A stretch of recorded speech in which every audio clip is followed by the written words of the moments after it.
Now it will not go on record because I have called the next speaker. Please.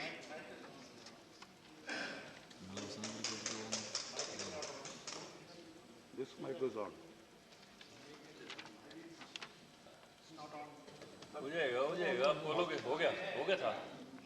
So how many minutes, sir? 5 minutes. Yes. Yeah. Thank you, sir. Due to paucity of time, I confine to only 2 points. Most of the points has been discussed by my colleagues. So one is about the COVID and the healthcare, and second is agriculture and the farmers. So the COVID-19 pandemic has showcased the inability of the central government.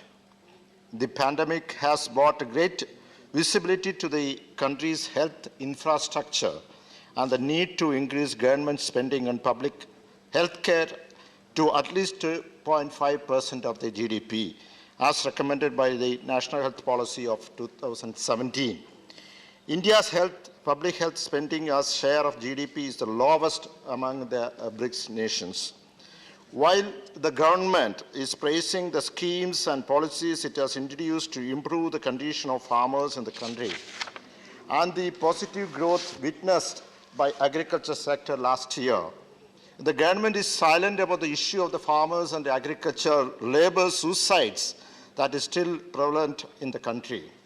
According to the data released by NCRB, the suicide in farming sector in the country increased in the year 2020 when compared to 2019. So the budget not touched the millions of Indians who are adversely affected by COVID. As many of my colleagues said, the haves and have-nots, the gap has widened. The haves have become richer, the have-nots have become more poorer.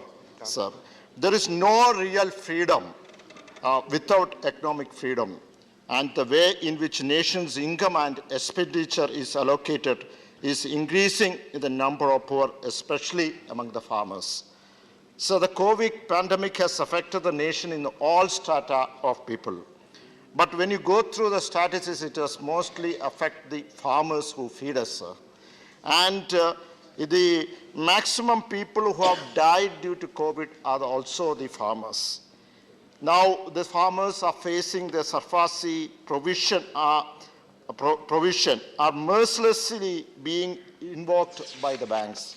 Here I request the government of India to take necessary steps, at least to take the first step to write off the waive of all the agricultural loans which are taken by the farmers who have died due to COVID, who are the bread earners of the family.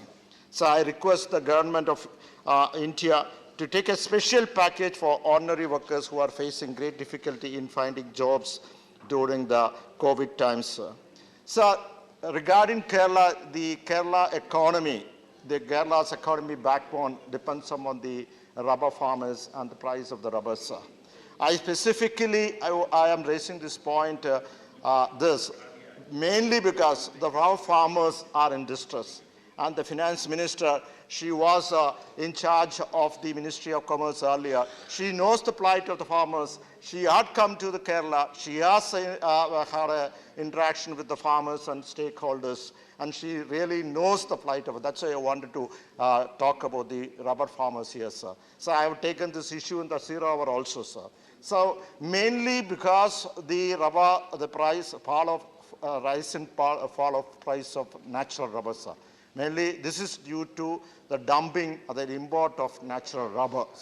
So here, now recently, the Competition Commission of India had fined leading 5 tire manufacturers with a tune of 8,788 crores of rupees.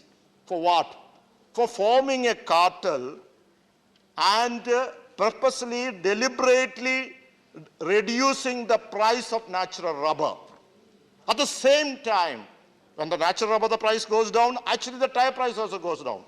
They have decided to increase the price of the tire. Who are the victims, sir? The victims are the poor farmers, sir. And they've been fined only, it is for 1 year, sir. God knows it would have happened throughout from the 2005 onwards for the last 1 decade, sir. But the Competition Commission of India got the evidence only for 1 year, sir. And the farmers are facing this, because of this fall in price of the rubber, sir.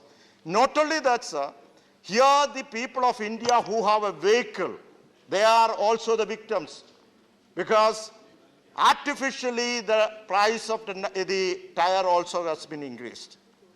Now, my request to the government of India, one, if you need to increase the bound duty, the tire should be, the rubber should be, sir, two minutes, sir. The rubber should be declared as agriculture produce. I request the government of India to, one, to increase, to declare the rubber as agriculture produce, and also to have a mechanism to calculate the cost of production in every year and a minimum support price of 250 rupees per kilo of natural rubber from present onwards.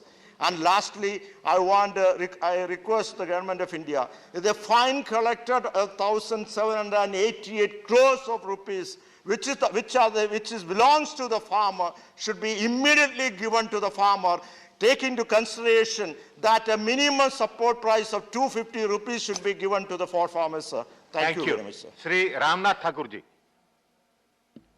धन्यवाद।